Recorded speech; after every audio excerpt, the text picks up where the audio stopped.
जैसे प्रसाद का कांड हुआ तो इसमें कोई न कोई 2, 4, 10, 20 लोग जिम्मेदार होंगे ना। वैसे ही उन विधर्मियों का विनाश हो जाएगा और इस विनाश के लिए ही हम लोग सब यहाँ जुटे हैं और इस तेज को वहां तक भेजा जाएगा।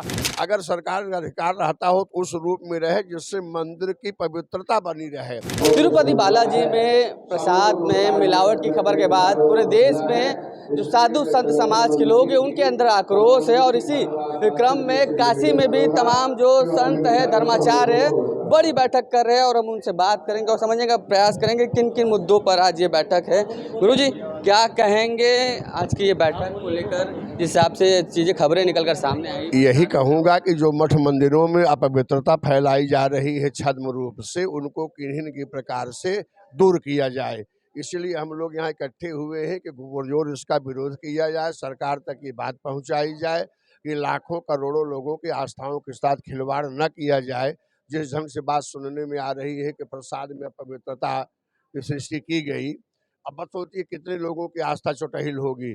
इसलिए हमारे मठ मंदिरों की पवित्रता बरकरार बनी रहे। इसलिए हम लोग चूँकि व्यास संघ के लोग हैं और हम लोगों का नैतिक दायित्व है इस विषय में बोलना, इसलिए हम लोग मीटिंग कर। ये भी क्या आप लोग मांग कर रहे हैं कि जो मंदिरों पर सरकार का अधिकार है? हाँ, सरकार का अधिकार, अगर सरकार का अधिकार रहता हो तो उस रूप में रहे जिससे मंदिर की पवित्रता बनी रहे।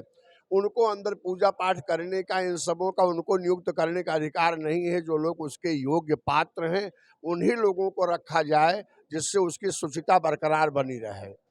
गुरुजी क्या कहेंगे, आज का क्या प्रमुख बिंदु रहा है? ये राष्ट्रीय अधिवेशन है जिसमें विस्तारी की चर्चा हो रही है। राष्ट्रीय हमारे व्यास संघ की विस्तारीकरण होगा, वक्फ बोर्ड को खत्म करने की चर्चा होगी और सब एक्ट खत्म करने की होगी, मठ मंदिरों से सरकारी आदित्य पद खत्म करने की चर्चा होगी। इन सारी बिंदुओं पर चर्चा होगी और चर्चा होने के बाद जो निकल के आएगा वो आपको बताएगा। जो प्रसाद में मिलावट वाली खबर आ रही है उसको लेकर क्या? जी, इस पर बहुत व्यास संघ में काफ़ी चर्चा हो रही है। इस प्रकार की घटना नहीं होना चाहिए कि सनातन धर्म के साथ बहुत बड़ा खिलवाड़ हो रहा है। इन सारी बिंदुओं पर अभी चर्चा प्रारंभ है। चर्चा होने के बाद जो निकल के आएगा वो आपको क्या कुछ लगता है कितना आक्रोश है इसको लेकर और क्या कुछ आप लोग मांग करेंगे? बिल्कुल, बिल्कुल बहुत सारी चीज़ें हैं, भी चर्चाएँ सबके मुख से निकल के आएँगी, कौन-कौन क्या कहता है और इन चर्चाओं को लेकर के जो चीज़ें होंगी उस सरकार से माँग करेंगे। नहीं होगा तो मैं अब सनातन धर्मियों को व्यासपीठ से के माध्यम से जगाने का काम करूँगा। दोषियों पर किस प्रकार की कार्रवाई होगी? बिल्कुल सीधी ऐसे लोगों को सीधी फांसी, इसके अलावा और कुछ नहीं। जो हमारे सनातन धर्म को मिटाने का कार्य करेगा, उसको जड़ से मिटाने का काम हम करेंगे। बिल्कुल, देखिए जड़ से मिटाने की बात कही जा रही है, जो सनातन धर्म पर हमला करेगा। गुरुजी क्या कहेंगे,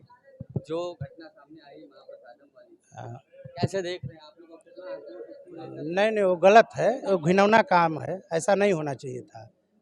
जी देखिए तमाम यहाँ पर संत हैं, देश भर के लोग यहाँ पर एकत्रित हुए हैं और हम और लोगों से भी समझने का प्रयास करेंगे। गुरुजी क्या कहेंगे, घटना अभी निकल कर सामने आई तिरुपति बालाजी मंदिर का मिलावट? यह घटना निंदनीय ही नहीं अपितु दंडनीय है।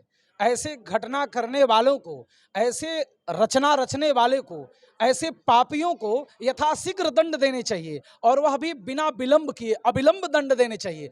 और दंड में ऐसे पापियों के लिए साहित्य नहीं, वेद धर्मशास्त्रों में मृत्यु दंड दिया गया है और वह समय आ गया है जब जो ऐसा पाप करेगा उसे मृत्यु दंड व्यक्ति दे न दे, लेकिन प्रकृति व्यास समाज के अंदर वह सामर्थ है, वह क्षमता है, ऐसे ऐसे पदाधिकारियों के अंदर वह तेज है, उसके तेज से भस्मीभूत वह हो जाएंगे।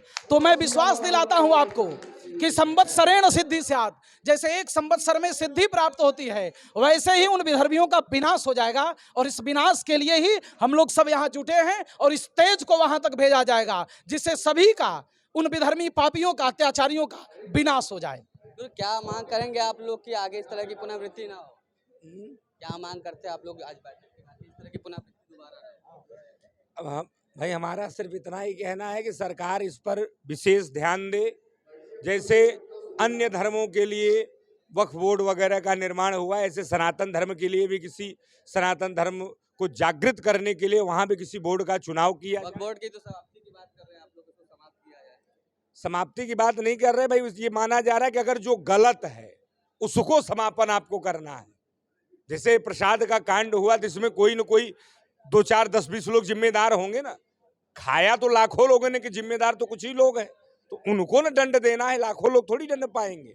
वैसे ही वक्फ बोर्ड में इतने लाखों करोड़ों के लोग हैं, लेकिन जो गलत कर रहे हैं, आबादी बढ़ रही, व्यवस्था खराब हो रही है और एक ही कोई समुदाय लेकर के चीजों को बैठा हुआ है और बाकी लोग बिखरे हुए हैं, तो ऐसे लोगों पर जरूर कार्रवाई होनी चाहिए। और सनातन धर्म के उत्थान के लिए सनातन धर्म का एक बोर्ड बनना चाहिए गवर्नमेंट के द्वारा, और उसकी गवर्नमेंट की बहुत नजर होनी चाहिए, ताकि सनातन धर्म के लोगों का भी कल्याण हो, पूरे देश से जुड़े जो लोग हैं उनका कल्याण हो। गुरु जी क्या कहेंगे आप, जिस हिसाब से घटना सामने आई महाप्रसाद में मिलावट? देखिए, इस महाप्रसाद के मिलावट में हम लोग जितने लोग यहाँ पर उपस्थित हैं, सब लोग सनातन धर्म के ध्वजा को फहराने के लिए, सनातन धर्म की रक्षा करने के लिए हम लोग यहाँ पर जुटे हुए हैं।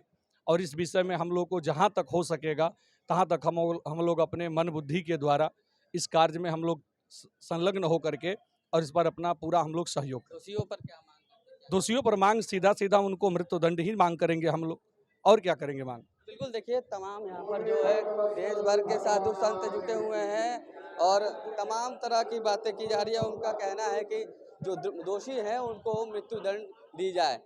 यूपी के लिए वाराणसी से सत्येंद्र कुमार नंदा।